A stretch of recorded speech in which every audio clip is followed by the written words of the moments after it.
We will be live in 3, 2, 1. We can start.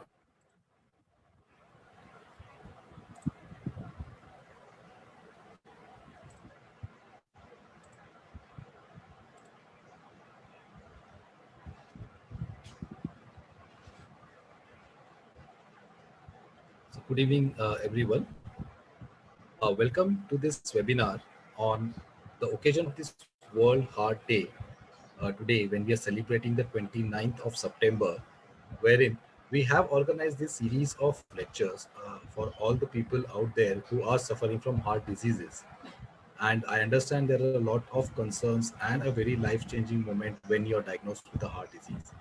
And today we have been very lucky that we have Dr. Jamshed Dalal sir, who is here to also take us through a particular aspect of these heart disorders.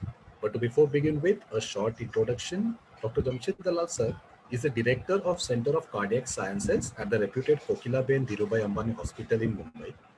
He is a rare triple doctorate, having a doctorate in medicine in cardiology as well as a PhD from the United Kingdom.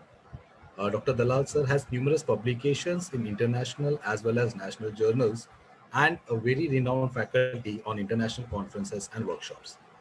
He is also awarded the Cardiology Society of India Prize for distinction in DM cardiology as well as the Young Research Workers Award by the British Cardiac Society in UK. We are thankful for you, sir, for being a part of this meeting, and I am very sure the audiences are looking forward to a talk from you regarding the treatment of heart diseases, which is, I think, a very vital aspect when a patient is diagnosed with heart diseases. With this brief introduction, I welcome Dr. Dalal, sir, and I'm happy that the audiences will be enjoying the lecture from your side on the treatment of heart disorders. I request Dr. Dalal, sir, to take over.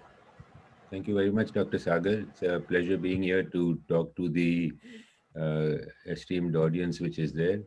I'll gather my slides and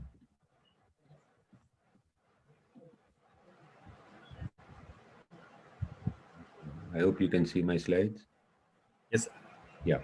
So I'm going to talk today about how to have a healthy heart and to avoid heart attacks. And not only just heart attacks, but when you have a healthy lifestyle, you reduce stroke and other cardiovascular problems as well. So whatever I'm going to tell you will help you not just in heart attack prevention, but also in prevention of strokes and other diseases of the arteries.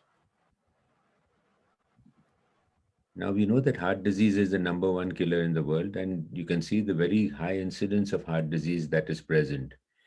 We are, of course, extremely anxious about the COVID problems that we are dealing with and the mortality or death rate which is associated with COVID.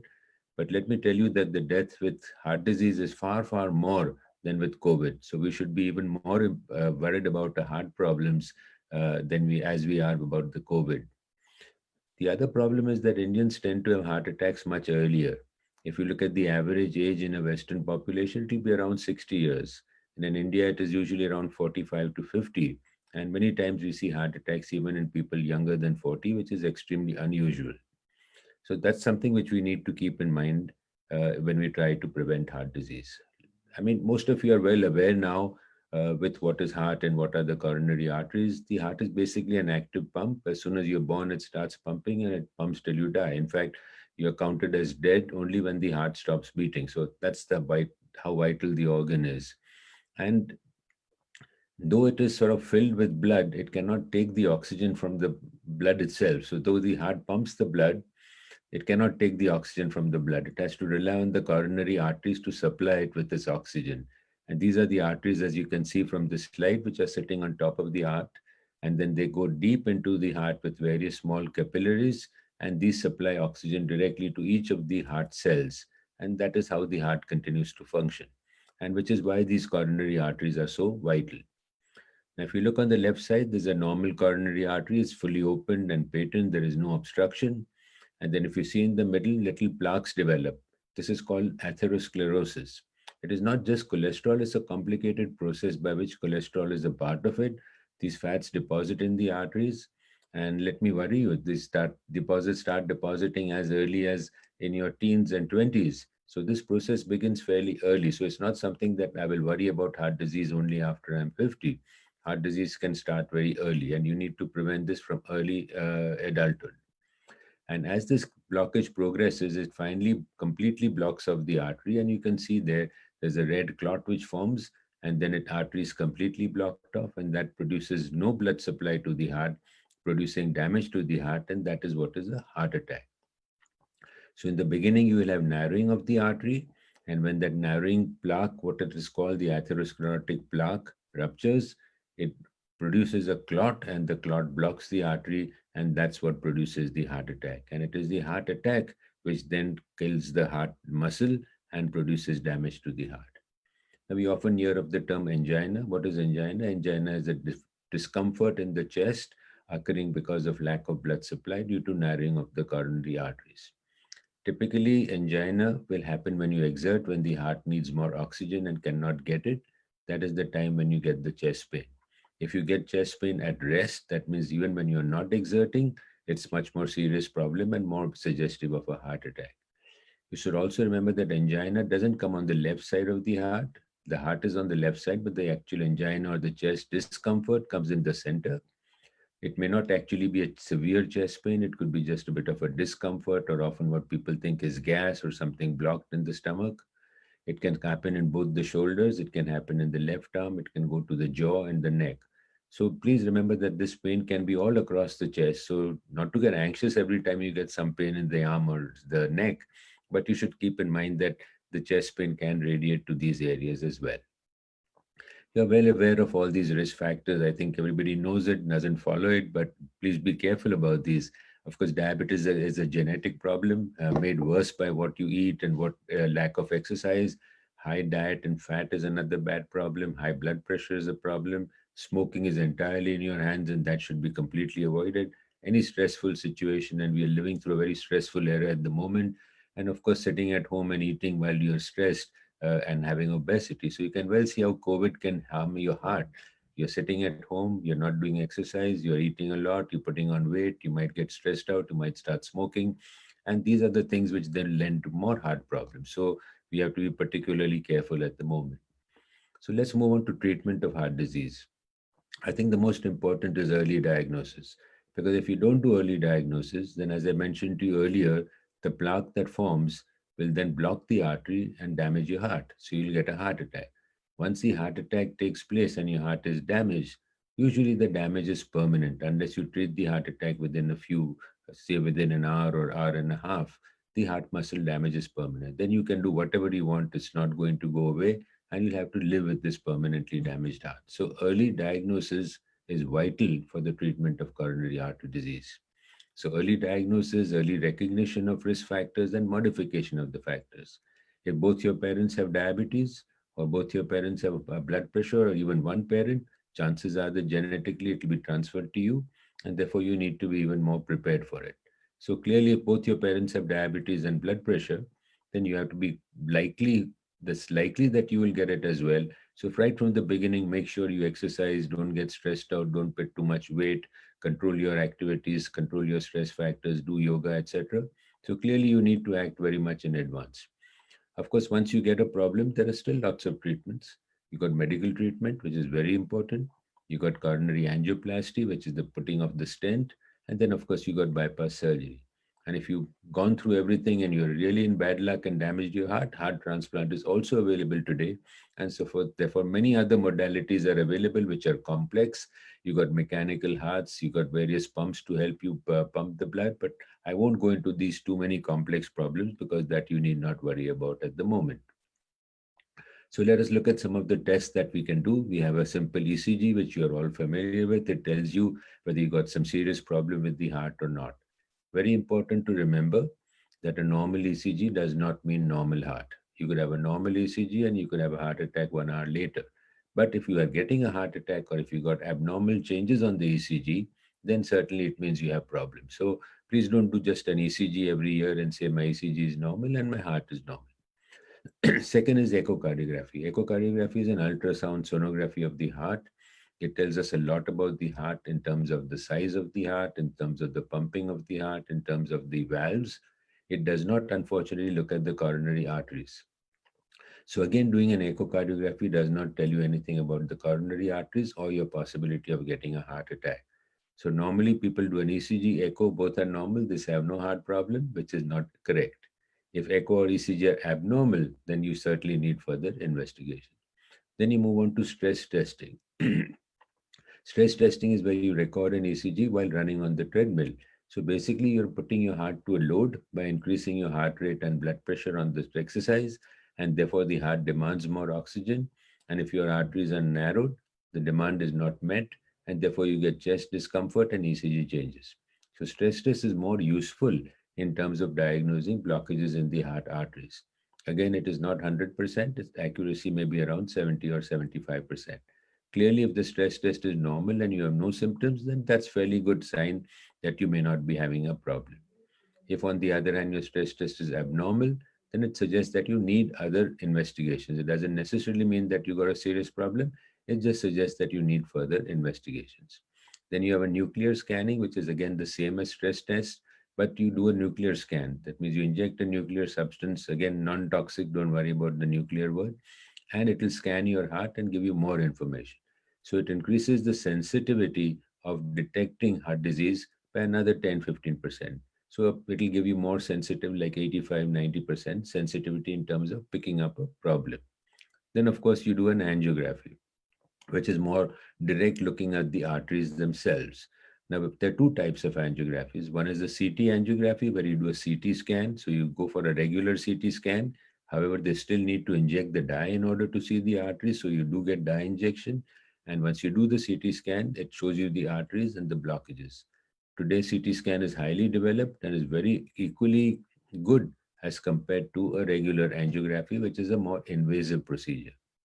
On CT scan, we also look at calcification developing in the arteries. And when you get calcification of the arteries, it is a good sign that you may be having some blockages. So calcification is a very simple way. It doesn't require dye injection. It's not like diagnostic of heart disease, but it gives you a clue that you may be having a problem. So angiography is a simple test. You put a catheter in either from the arm or the leg, and you inject dye and you can see the arteries directly. It has its own limitations, and I don't want to go into too much details about that. Now, one of the important things that you must do in control of your heart disease is to make sure your blood pressure is normal. Normal people's blood pressure is usually around 110 or 120 systolic, which is the upper part, and the lower part is 70 or 80 diastolic. And as you age, the blood pressure does go high, but any blood pressure more than 130 or more than 140, especially upper part, should be considered as abnormal and requires further investigation and treatment. You all have BP machines now, and it's all the more important to have a BP machine during COVID, so you can do your own monitoring because you can't go to doctors and hospitals. So now it's been important that we all be able to monitor our own blood pressure. Fortunately, it also tells you the pulse rate, and therefore you can get your heart rate and blood pressure very easily monitored. Very important to keep your blood pressure under control.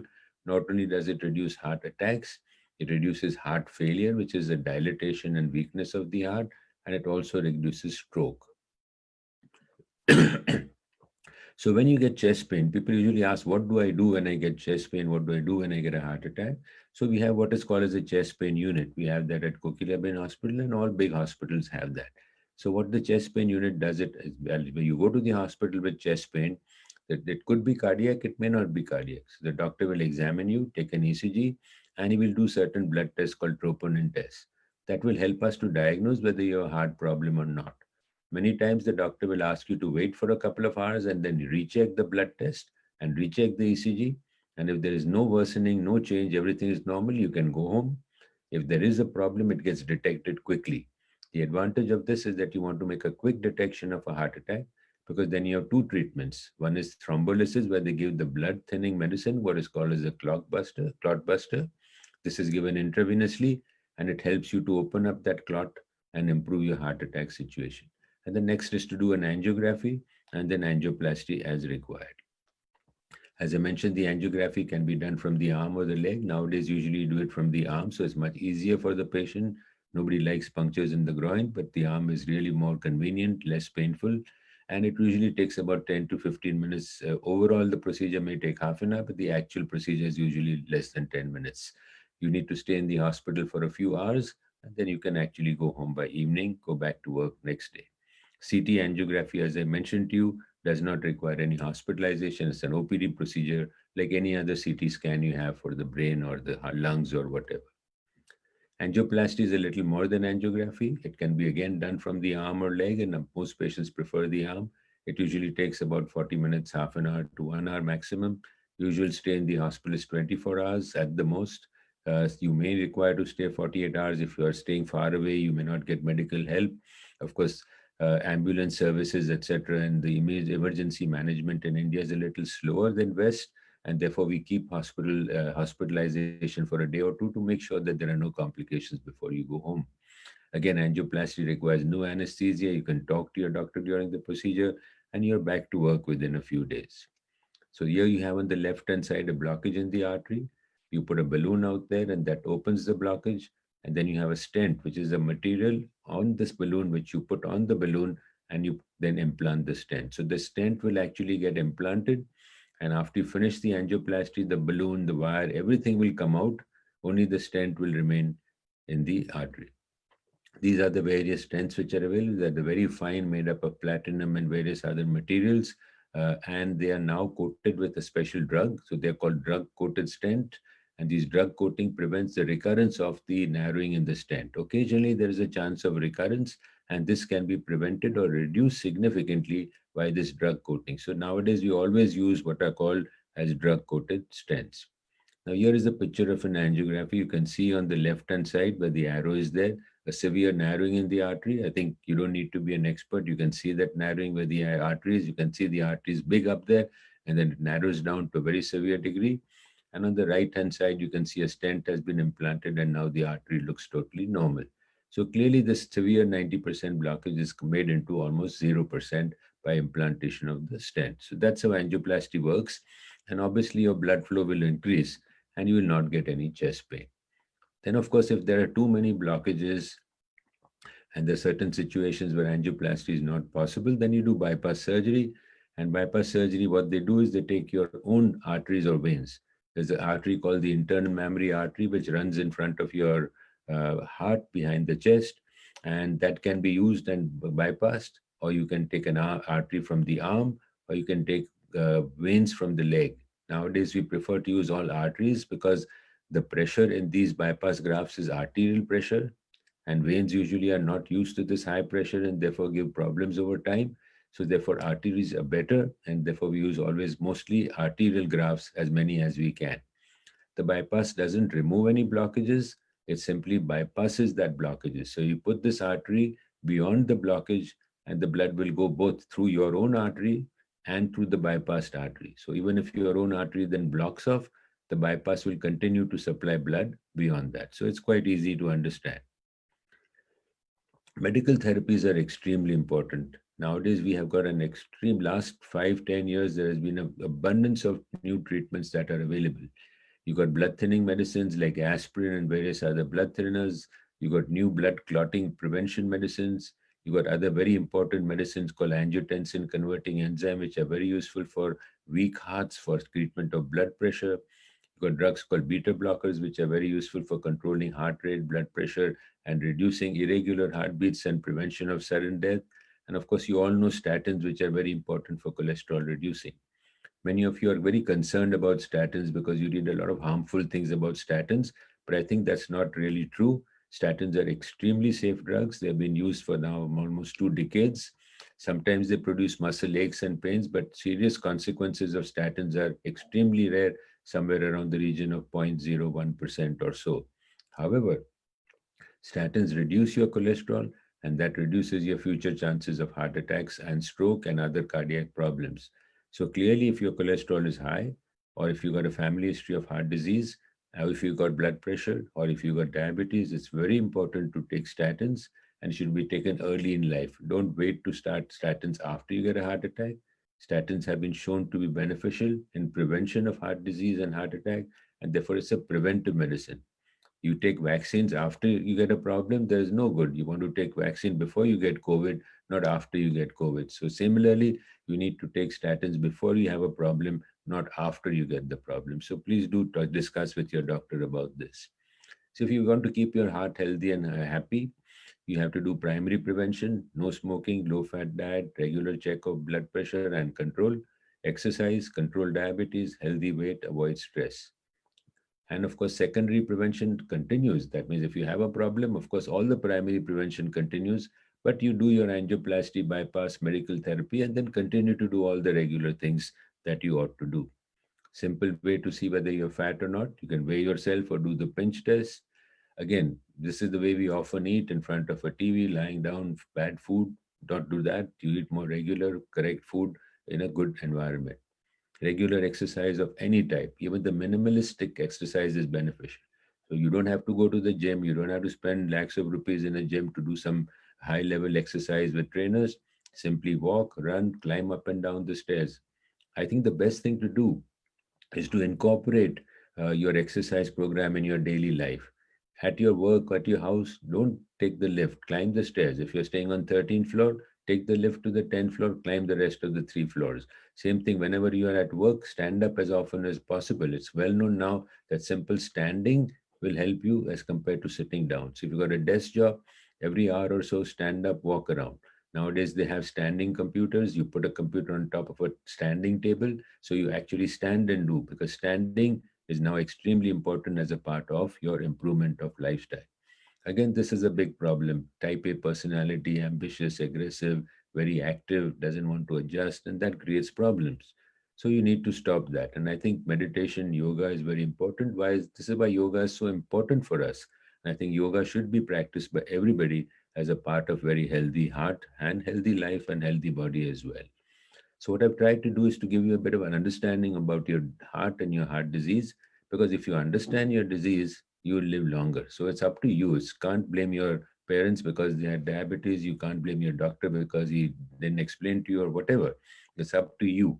You need to learn, understand. It's very easy these days. You can almost get any information you want. Of course, don't read too much and get too scared either.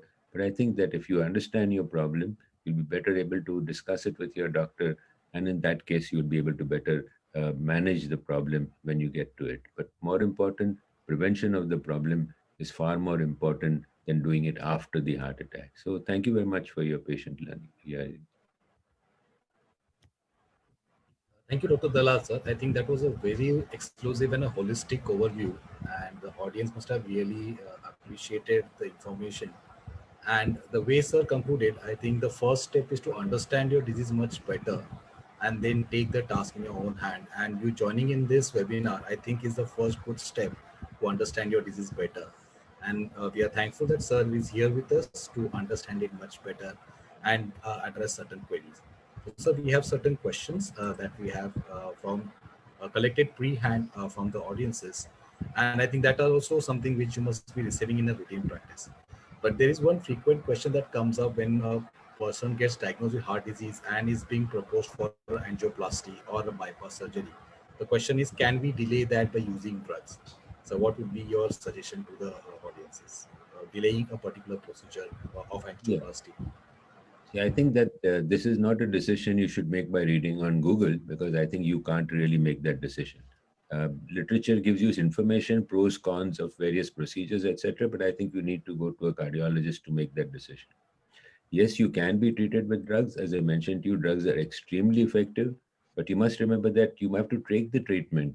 You have to be, like people say, oh, I take statins, I'm getting this pain, that pain. What are the risks of the drugs? Everything has a risk.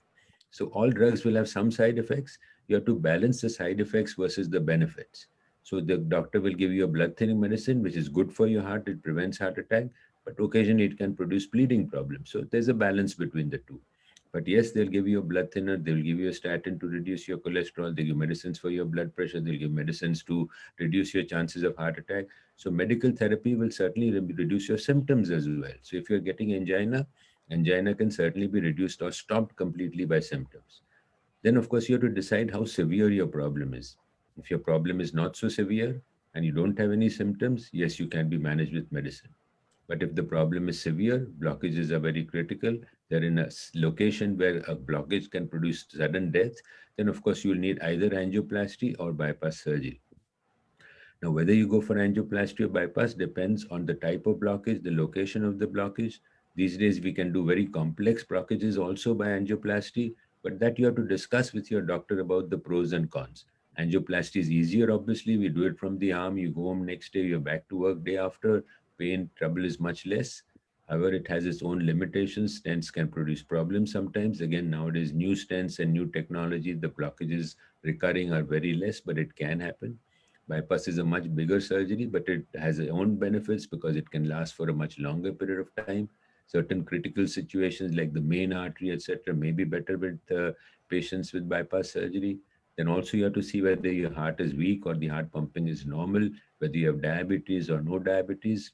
Usually, if you got multiple blockages and your heart pumping is weak and you have diabetes, the bypass surgery is a better option in the long run.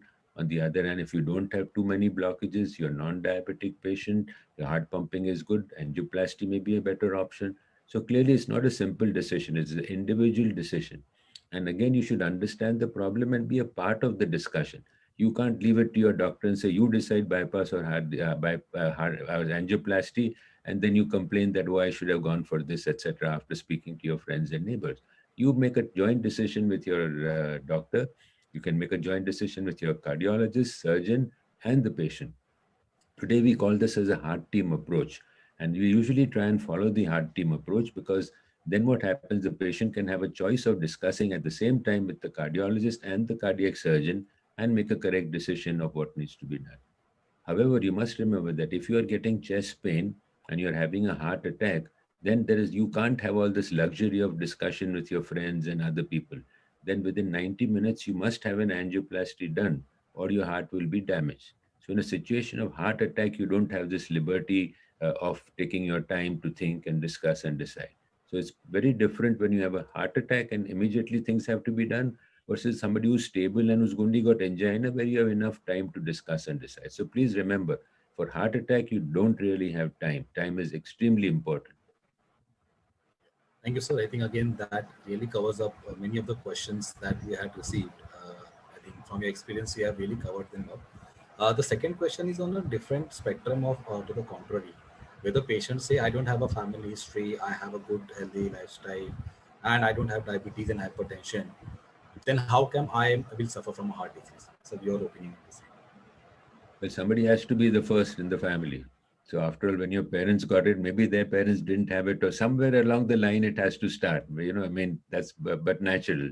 So there will be somebody who's the first one. So if your parents are healthy and you are the first one to get it, then well, you started the family history of your problems.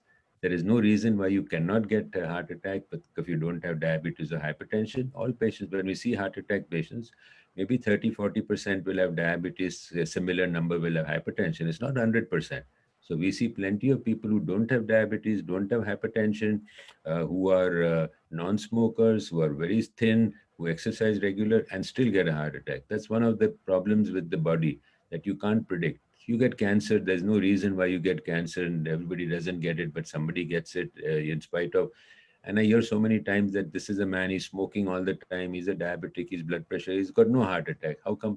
So there is no direct, definite correlation. All we can say is that you have problems like diabetes, smoking, blood pressure, your chances are more. So clearly your chances are more. Don't go with the feeling that your chances are equal. If you have a family history, your chances are more. If you don't have a family history, the chances are less, but it's not that you won't have. Same thing with diabetes and blood pressure. If you have those diseases, your chances are more, but if you don't have the disease, you can still get the problem. The second, one more question that comes is, if a post angioplasty or a bypass surgery, would the life remain the same, or can they revert back to a normal lifestyle with regular exercises, or would there be any restrictions, and how long they would be? There will be virtually no restrictions and no difference in your lifestyle after angioplasty and bypass surgery.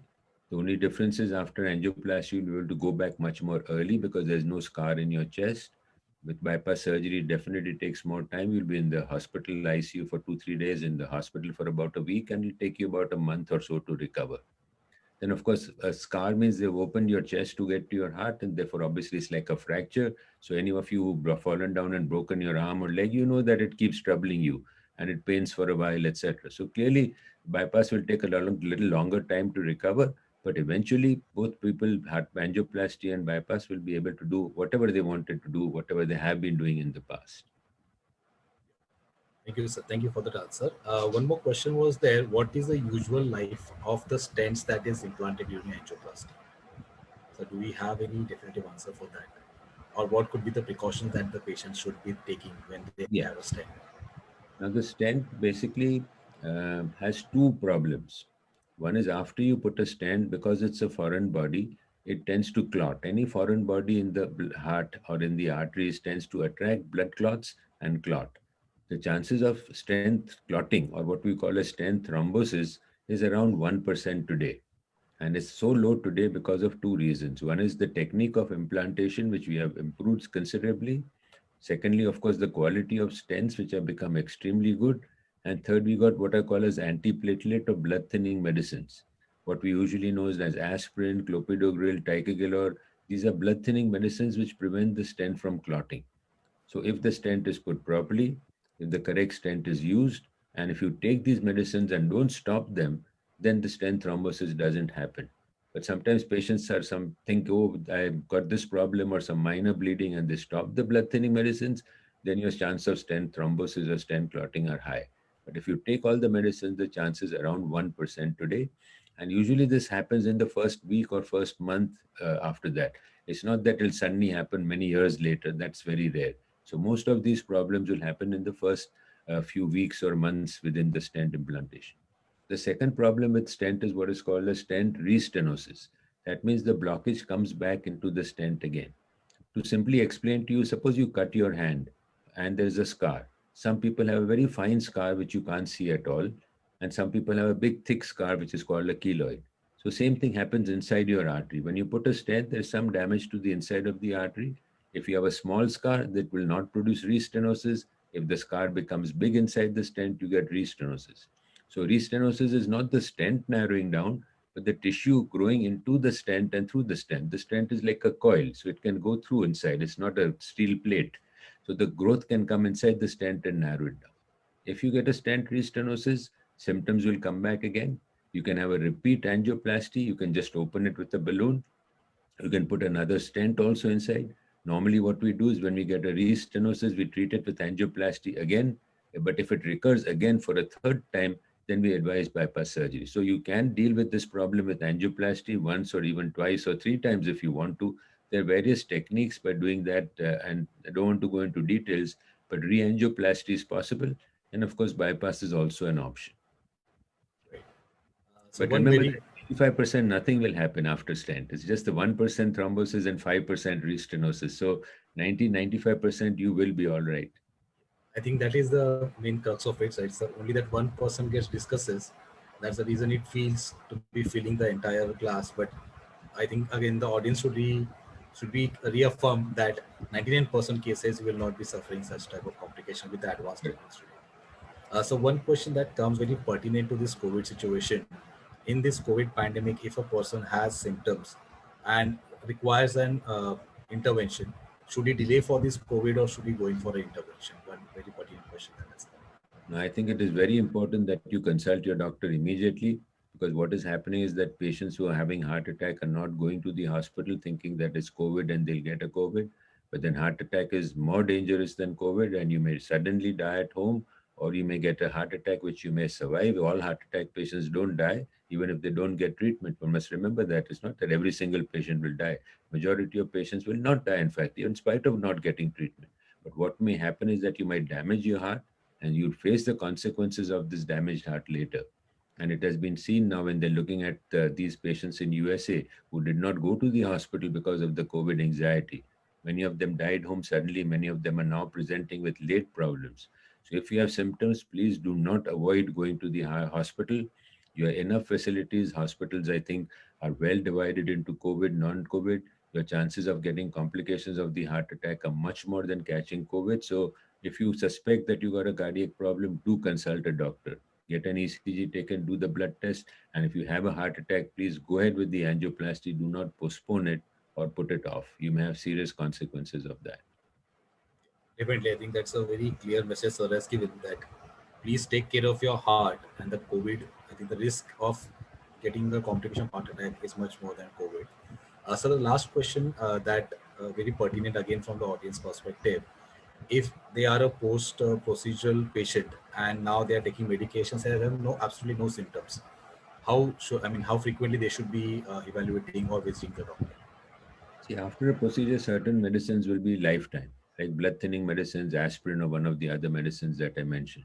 Your statins to keep your cholesterol down is also lifetime. So these are the two crucial medicines which will be lifelong for you. There are certain other medicines which may be given depending on your heart function, depending on your symptoms, and depending on various other factors. And of course, if you have blood pressure or diabetes, those medicines will continue. You need to contact your doctor earlier, quickly. It's maybe after a month or so after your procedure, so that the initial contact with the doctor should be soon. But suppose many years have gone by, then maybe once in 6 months you can do your blood test to make sure your cholesterol, sugars, and other things are in order.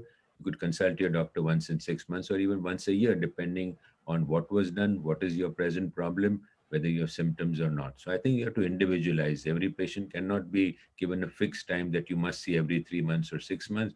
But if you are stable, my feeling is every 6 months is a good time to do your blood test and have a little evaluation. And you can nowadays do it on telemedicine, so you don't even have to get up and go and sit in the doctor's office or go to the hospital. So it's now easier. Most of the things in cardiology can be managed by telemedicine. You can tell the doctor your pulse, blood pressure, saturation, your blood reports anywhere there. You can send the ECG over WhatsApp or whatever it is. And we are able to even see angiograms and things and make almost all decisions on telemedicine. The big advantage of putting a stethoscope on the chest is not very great today with all the data that we can already gather. So easily manageable even by telemedicine in today's era. Definitely, I think that also reassures that even in this COVID pandemic, a follow-up of your own health is not very difficult. So thank you, Lord, sir. I think the audience must be also appreciating the way you. I think the initial beginning you said that the heart starts beating. That is the essence of life and the indicator of life. And for that, I think the concluding statement also holds very strongly that you have to understand your disease so that you can take care of your disease. And the entire theme of the World Heart Day to use your heart to beat your heart diseases. I think that's the entire essence that has come up. We thank this opportunity. We take say thanks, Dr. Dalal sir, to taking us through the entire treatment modalities, up to even suggesting that heart transplant is also one of the options that ultimately a patient has in hand. But thank you, sir, for taking the entire audience through the entire process of the angioplasty, what type of bypass surgeries, what are the complications, and addressing the questions to, I think, which will be really appreciated. And I thank the audience for joining us today for this session. We are having a couple of more sessions as the day progresses. And I think with this day, you can all take up the task of using your heart to prevent the heart disorders. Thank you very much, Dalal sir, for being a Thank part you very of much. this session Thank and from Glenmark as well as from all the audiences. Bye bye. Thank you very much, everybody.